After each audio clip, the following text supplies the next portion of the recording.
Since we are talking corporates, let's get our next conversation going. It was quite a solid quarterly performance from Prestige Estates. The company ended FY23 with record high bookings and sales. Collections and sales witnessed a good growth. Sequentially as well, volumes were up 37%. Mumbai alone accounted for 21% of the fourth quarter sales. Irfan Razack, Chairman and Managing Director at Prestige Group, is with us now. Mr. Razack, lots of news and numbers to talk about, and the fact that you have acquired full ownership of Prestige BKC Realtors, I believe, and also the development that you're doing very close to where we are actually in Mahalakshmi. So tell us, FY23 has ended on a solid note. FY24, what is the kind of top-line growth in volumes that you're looking at? Thanks, Surabhi. I think good morning. 23 has ended up well.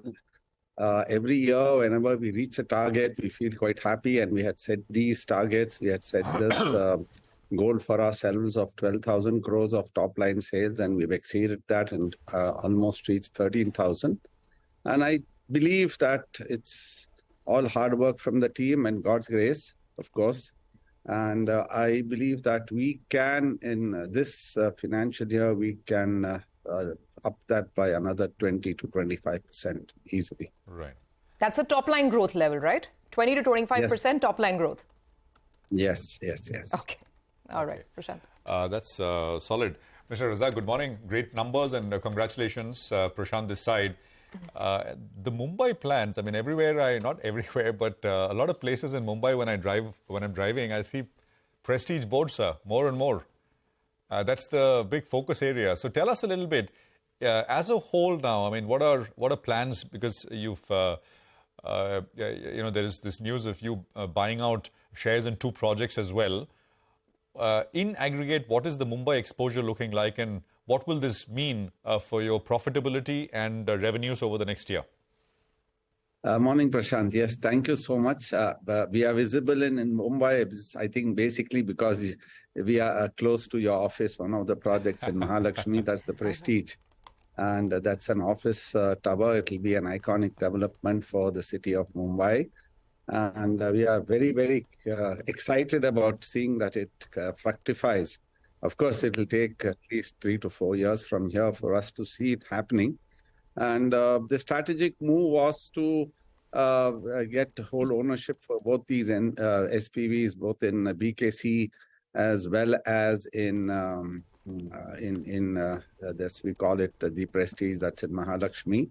Now, these are 2 office developments. We had an ongoing discussions with our partners, and there was a strategic move between us.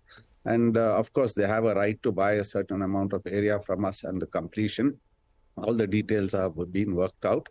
And right now, of course, we have full control on the ownership of both these SPVs. What it does is it will help us to operate that much more smoothly, and we have their support fully. Our partners, it's not that they are going to let us high and dry. Without their backing, nothing will happen.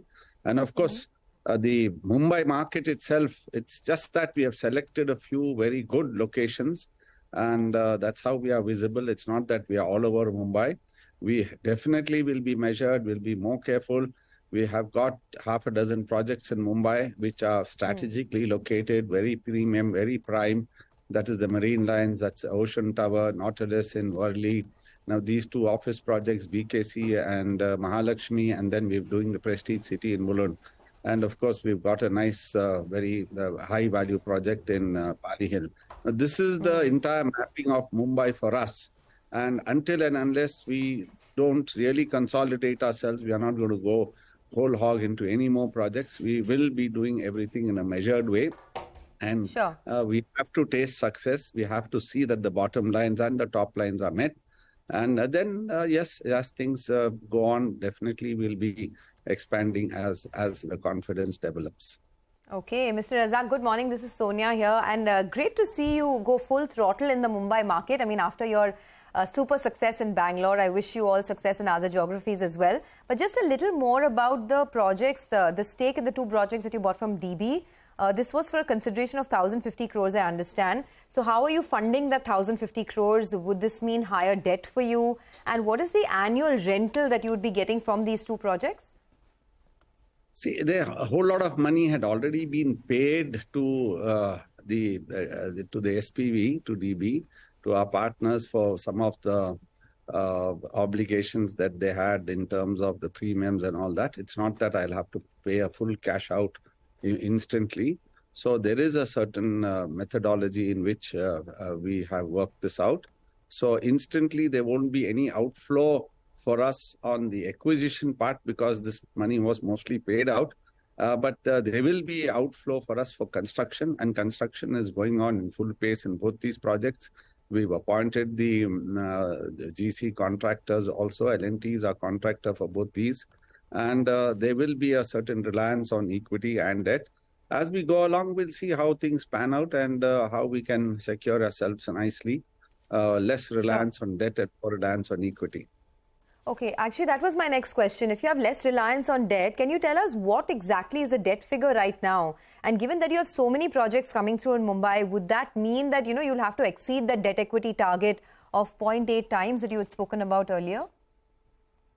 No. We won't exceed that at all. Even now, if the debt figure is a little more, because these two SPVs, because they were not wholly owned by us, so there was a little variation. And now since these SPVs have become 100% the companies, so that debt that was there in terms of whatever we had paid our partners, that has come in for accounting. But I believe that we will be where we are at the moment without really increasing our debt. And there are good positive cash flows coming from our residential business also.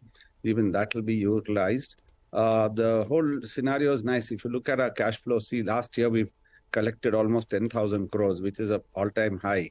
And there was a time when we used to do 1,000 crores in a quarter collection, and now it's 10,000 crores, which is almost 2.5 times of what we used to do earlier. Okay, just a 30-second question, Mr. Razack, because I think everybody is looking at this. The redevelopment market in Mumbai is booming. Will we see Prestige being an active participant? We have been participating, the Prestige Daffodils in Pali Hills redevelopment, the Nautilus is redevelopment. So there are many offers that do come up. We evaluate it on a case-to-case basis, and we also look at it from the ease in which this can be done. Yes, it's a huge opportunity, but it's not an easy opportunity. There's a lot of hard work that needs to get done. As I said, we've already got our hands full with quite a lot of projects in Mumbai. And while we evaluate the new ones, we definitely will have our focus on constructing and delivering what we've already got. Because our commitment to our customers is most important, like our Prestige City Mulund is a huge project. It's humongous.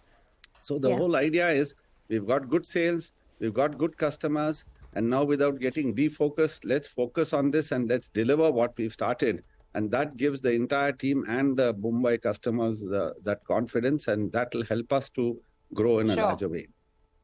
Okay, all the best, Mr. Razack, and your shareholders as well are quite proud given the kind of returns that you've seen on the stocks. So all the best with your move into the Mumbai market in a big way. But moving